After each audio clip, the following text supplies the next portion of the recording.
Premier chiffre que les instituts de sondage n'avaient pas envisagé, le chiffre de la participation plus élevé que prévu, autour de 50,3%. Comment vous analysez déjà cette participation? Est-ce que la crise sociale qu'on a vécue ces derniers mois a poussé les Français dans les isoloirs? Alors d'abord, vous êtes un peu dur avec nous. Je suis un peu dur, oui, ça c'est bon. Non, il est un peu dur avec vous-même, parce que la dernière intention de vote qu'on publie avec Europe 1, d'ailleurs, on donne une fourchette entre 46 et 52% de était participation. Parfait, en fait, non, pas parfait, parce que c'est vrai qu'on imaginait que ce serait en dessous de 50%, c'est un peu au-dessus de 50%. Il y a eu une mobilisation de dernier moment qui est évidente. Vous parliez de la crise sociale, il y a une crise sociale et écologique et environnementale, parce que lorsqu'on regardait dès le début d'année, la façon dont les Français voyaient leurs préoccupations évoluer, il y avait deux éléments qui étaient à mettre en avant.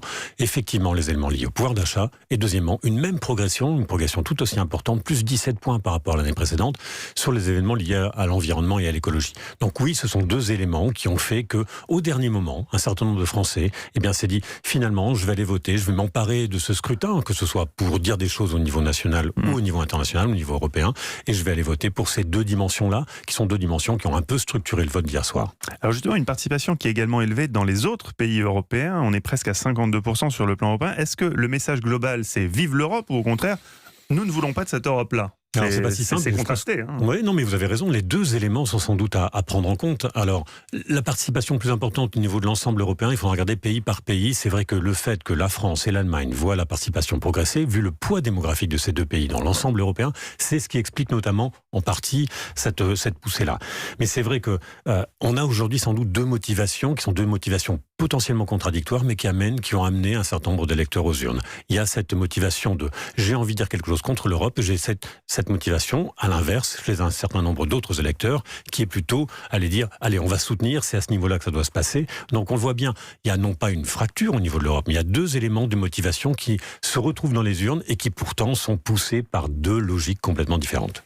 Alors justement, les partis populistes et anti-européens devraient désormais occuper 25% de l'hémicycle, 20 sièges de plus qu'auparavant. C'est un tournant pour l'Europe? C'est un tournant qui était un peu attendu, parce que c'est vrai que l'élément qui était structurant, dont on disait qu'il allait structurer le plus fortement ce scrutin-là, c'était la montée des populismes. Alors c'est vrai que c'est une progression très nette. Pour autant, ce groupe-là ne sera pas majoritaire, et ce groupe va se retrouver. Et c'est vrai qu'il est composé de forces assez diverses. Quand on regarde dans le détail, c'est vrai que ça va constituer un bloc qui aura une minorité, alors parfois peut-être de blocage, mais en tout cas avec une capacité à dire les choses fortement. Ça n'est pas là que va se jouer la majorité. La majorité va se jouer ailleurs, sur les autres forces politiques, peut-être plus traditionnelles. Les écolos vont aussi sans doute jouer un peu leur rôle. Mais c'est vrai que c'est une recomposition du Parlement européen. C'est pas pour autant une révolution. Demain, ce ne sont pas les partis populistes qui prennent le pouvoir en Europe. Les sondages ne se sont pas trompés sur les deux premiers. Ça, vous les avez vus parfaitement. Rassemblement national, La République en marche. En revanche, le score des écologistes est plus surprenant. 13,42%.